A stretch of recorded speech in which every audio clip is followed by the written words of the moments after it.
as the NFL season got started this past week, we've already seen a lot of action on the field. There's been predictions already on who might actually make it to the Super Bowl. For me, I need a little bit more than just 1 week of action before I make those types of predictions. But after just watching all these coaches and players fight for this first victory, it's already given us some great action. Everyone is already on the edge of their seats. With all this going on, all these talks, these plays, these games going on, there's something that's hidden from us. Now, as a fan, I can only see what they show on TV or social media or print in the newspaper. But there are some great people within the sport of football that a lot of people ignore. Some of the greatest people in sports are not the players on the field, but it's the team managers. These people who work behind the scenes and get their respective team ready for the game.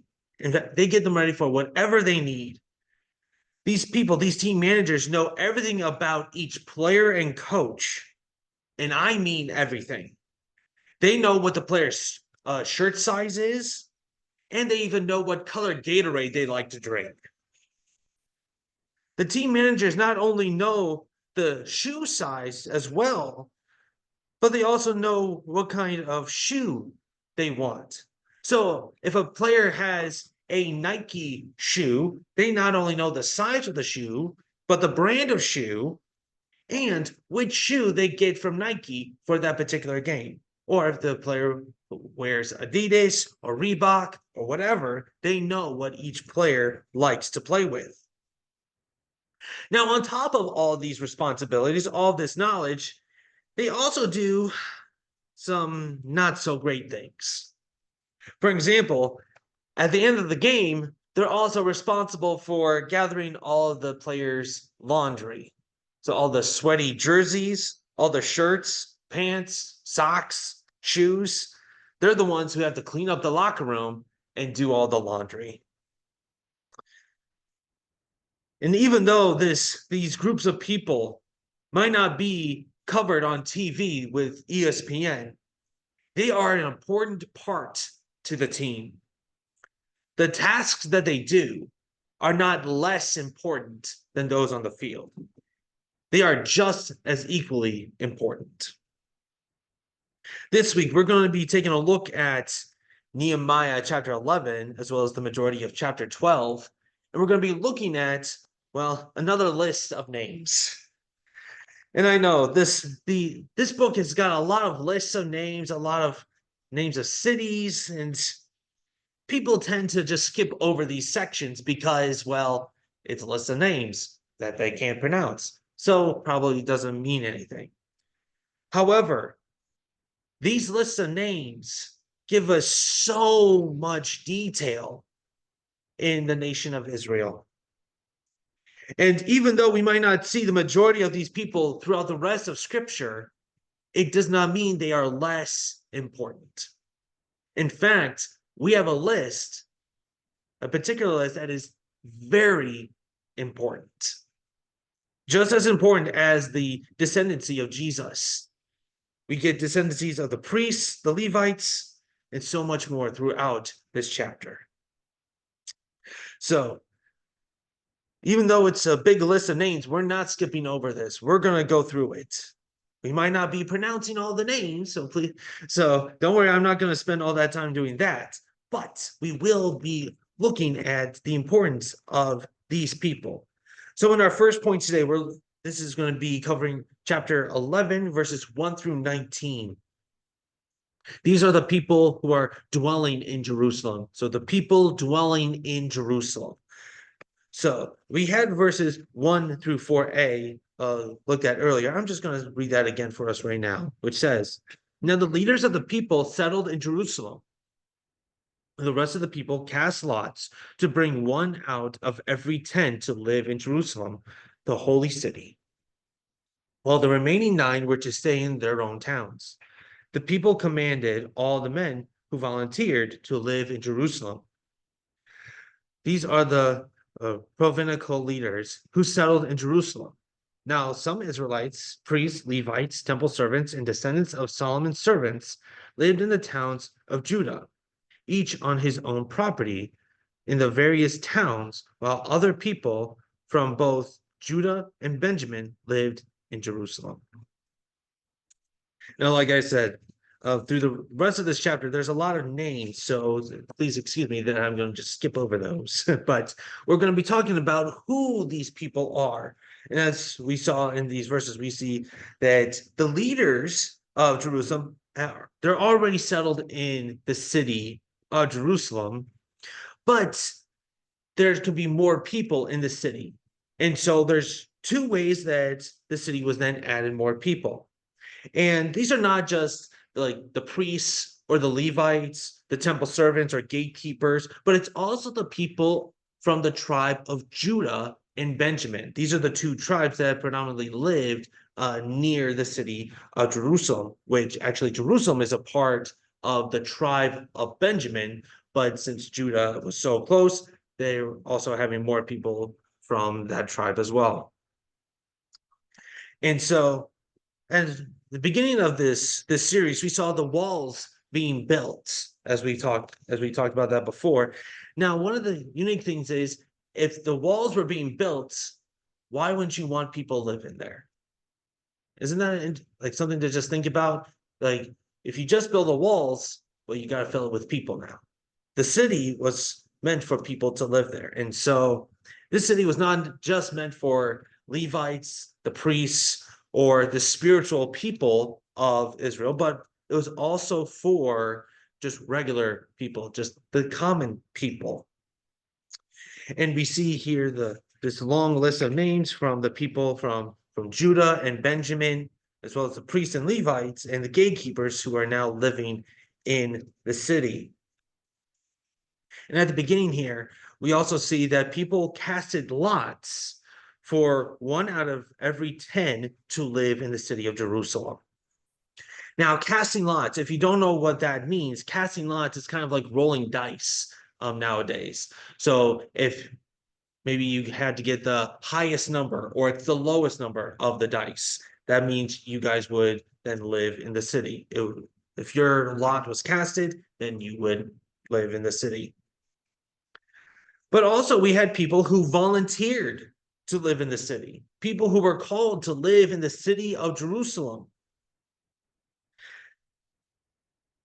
Now, some people might be thinking like, why is this so important? Why is this needed to happen? Well, we get a little bit more details from this in Nehemiah chapter 7, verse 4, where we get the description that even though the walls were built, the houses had not been built yet.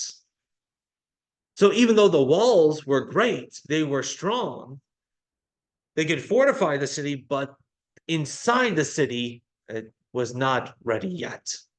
So the people now coming into the city would pretty much have to start over. They would have to rebuild their house. But on top of that, Nehemiah was struggling to get people to come to the city of Jerusalem to do so because people coming from exile, you would just want to live in your native hometowns. You wouldn't want to live in this city, this rundown city. You want to live where your family lived. And so that was the reason for the casting lots. Nehemiah was getting people to come to the city, and sometimes he had to say, hey, let's cast lots, let's figure out who's going to be coming to the city. But other people volunteered. They said, hey, I want to go live in the city of Jerusalem, the holy city. These were people who said, hey, I am called to God to live in this city. And sometimes just being present in the city was already serving God. You see, you don't have to be doing something in order to worship God. Sometimes just being present is already a great form of worship. And I know sometimes when it comes to church, people don't know how to serve or where to serve, but just even attending church is a great way to worship God. It's a great service to God. And we see that with these people is that it's 1 out of every 10 people, one out of every 10 men. If you remember last week, we actually saw this practice happen where people had to give 1/10 of their crops or their of their animals to the house of the Lord. 1/10 is tithing. So last week we looked at the tithe of whether it's money or resources, but here it's now 1/10 of the people. It's now a tithe of the people. So that's what Nehemiah is doing. He is offering 1/10 of the people to the Lord. Now, the total number of people that are going to be living in this city, we can compare this list with First Chronicles chapter 9 because it also covers this event as well. So looking at the list here in Nehemiah 11 and First Chronicles 9, this would cover about 4,800 people up to 8,000 people. So 4,800 to 8,000 people. Now you might be wondering, wow, that's a pretty decent size. That can help out. Well, the hard thing is that before the exile, there were 20,000 living in the city of Jerusalem. So this is at least a great start. You got to at least have warm bodies. You got to have people in the city for it to be a thriving city. I mean, after all, cities like Chicago, New York, or Los Angeles, they had to start with a few people, and now they have millions. So even though it's a few thousand, it's a great place to start. And that's all the people who are going to be living in the city. See, it's not just the holy people, it's not just the priests, the Levites, but it's also just common folks, the people from Benjamin and Judah. So that was the people who are dwelling in the city of Jerusalem. And now we're going to be looking at the people dwelling outside of Jerusalem. And so that's our second point here today. This is going to be covering in Nehemiah chapter 11, verses 20 through 36. So that's the second half of chapter 11. So I'm going to read verses 20 through 21 here, which says, "The rest of the Israelites with the priests and Levites were in all the towns of Judah, each on his own ancestral property. The temple servants lived on the hill of Ophel and Zihah, and the Gishpa were in charge of them." And so we have now this long list of different names and cities where people are dwelling in. This is outside of the city of Jerusalem, throughout the different tribes of Judah and Benjamin. Now, this is a lot more people that are living outside of the city. In fact, we get 17 different towns for the tribe of Judah and 15 towns for the tribe of Benjamin. Now, are these people less important just because they're not living in Jerusalem? Absolutely not. It is important for people to keep the holy city, the city of Jerusalem, going. You don't just want like a city just to just be there. It's got to be populated in order for it to be successful. For people to come and like see the city, to come and worship God at the temple, it has to be maintained. It has to be populated and thriving. But it's not just that one city where people are to live. People are to live throughout the nation. And so the people here, these different towns, these people are just as important as those living inside the city of Jerusalem. And it wasn't just the common people. It wasn't just people who are from the tribe of Judah and tribe of Benjamin. We also get Levites and priests. Like the Levites, they would actually live among the people in these different tribes to be the influence on the people, to be the spiritual influence. Because when you think about it, if you only had all the priests and Levites in one city, it's really tough to spread the message of God if they're not living within the community. And so with the people living outside the city of Jerusalem, we see the rebuilding of the nation. You see a rebuild of the nation. So it's not just the rebuilding of the walls, the rebuilding of the people, but it's also rebuilding the nation.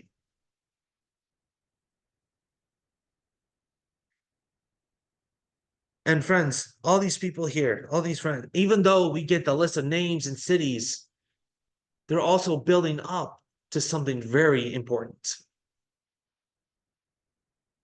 It's not going to happen for another 100, or what was it, at least another 400 plus years. But what are these people building up to? The coming of Christ. They're populating the city of Jerusalem to be thriving, to be a successful city. As we see Jesus coming into the city of Jerusalem multiple times in the Gospels. One particular time he comes in riding on a donkey. As well as those living outside of the city. Because we all know that Jesus was not born in Jerusalem. He was born in Bethlehem, which was not in the city of Jerusalem. It's nearby. It's a little south of Jerusalem, but it's not Jerusalem. So that city had to be populated in order for the descendancy and for a town to be settled there. And so with these lists of people, they're getting ready for more people to be populated, for the nation to be populated. And finally, we're going to transition to chapter 12 here, and we're going to only be looking at the first half of chapter 12, where we see the priests and Levites returned to Jerusalem.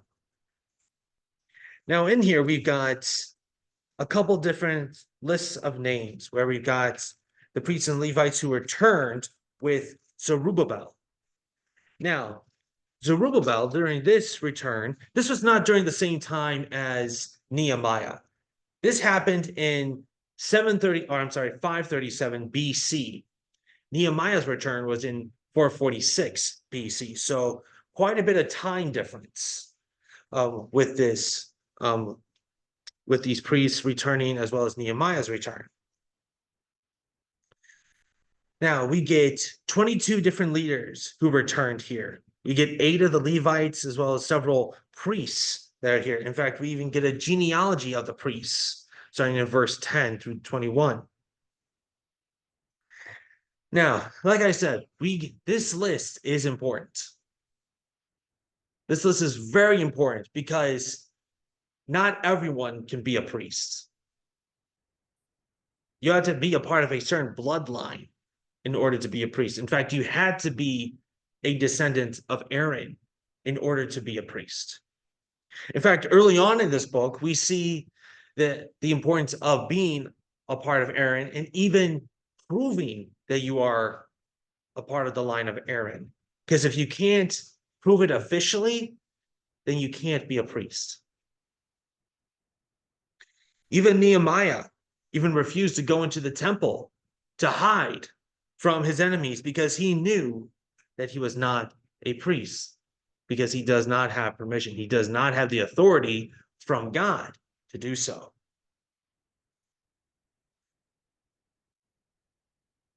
Now, like I've said, being a part of the line of Aaron is important because it's a part of the worship at the temple. You had to prove yourself to be a part of the line of Aaron.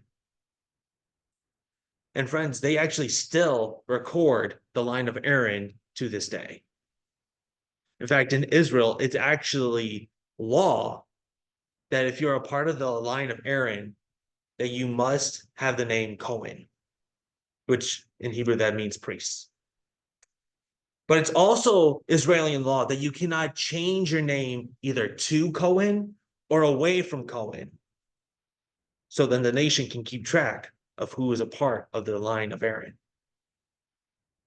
That's how important it is for the people of Israel.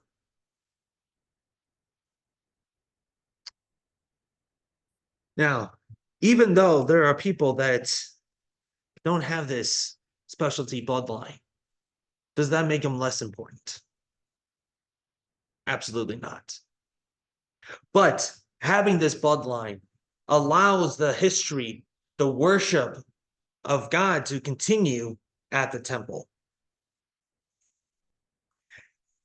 Now, with all these names, with all these different lists, what is our application? How can we learn this from? What can we learn from these different lists?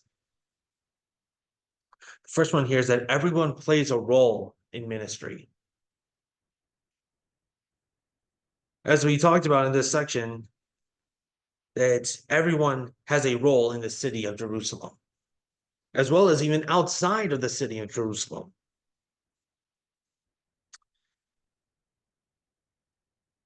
People might not know where to go, might not be knowing where they're supposed to live, not know what job they're supposed to do in the ministry. But wherever you're called to serve, whatever role it is, it's important. Sometimes your presence is even important. There were people who were called to rebuild their homes inside the city of Jerusalem, while others were called to live outside the city, to repopulate the nation. And in ministry, there are sometimes tasks that are not so fun. And we've seen throughout this study in the book of Nehemiah, all these different names, all the people who worked on the wall, all the people who returned, and now all the people who are either living inside Jerusalem or outside Jerusalem. But their ministry is still important.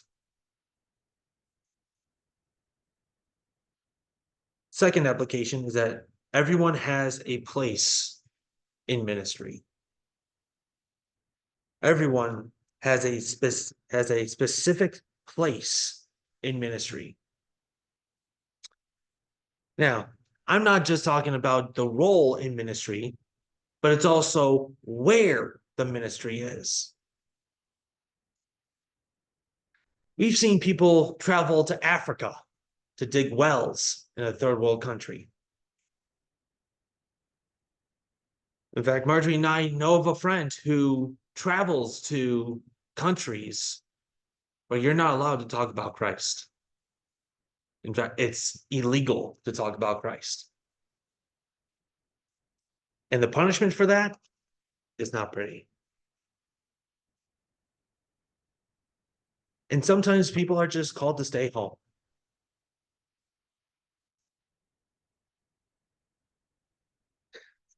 And that's okay. In ministry, in sharing the gospel, not everyone is called to go to Africa or a third world country or a place where it's illegal to talk about Christ. Sometimes it's in your own home, your neighbor telling them about Christ. Not everyone is called to be a pastor at the pulpit. But that doesn't mean that you don't have a place in ministry.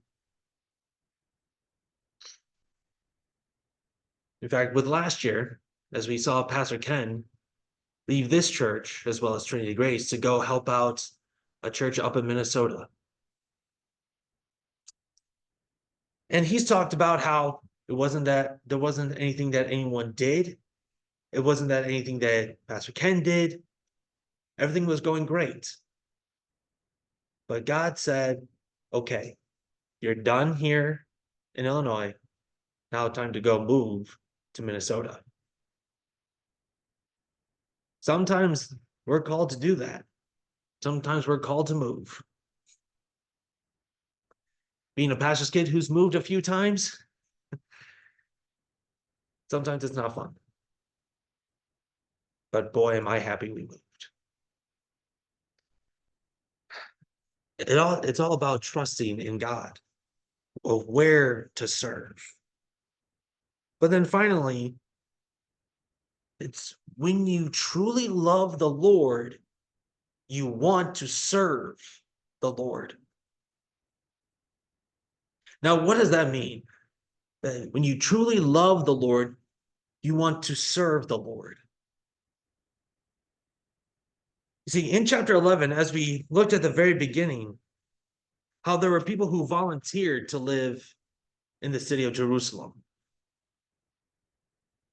They felt called by God to go live in the city. They knew it was going to be difficult. They knew it was not going to be pretty, but they felt called to go to the city of Jerusalem and live there. They wanted to serve the Lord.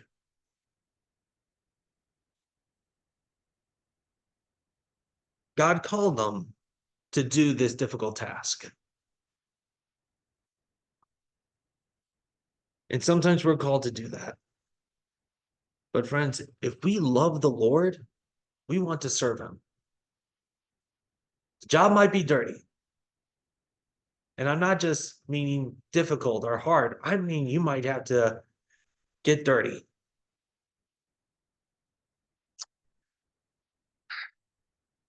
I remember back at the camp, days where I had to clean up a lot of dirty carpets because it had rained. I remember having to wake up at 5 a.m. to shovel snow so then the kids could play on the various things at the camp.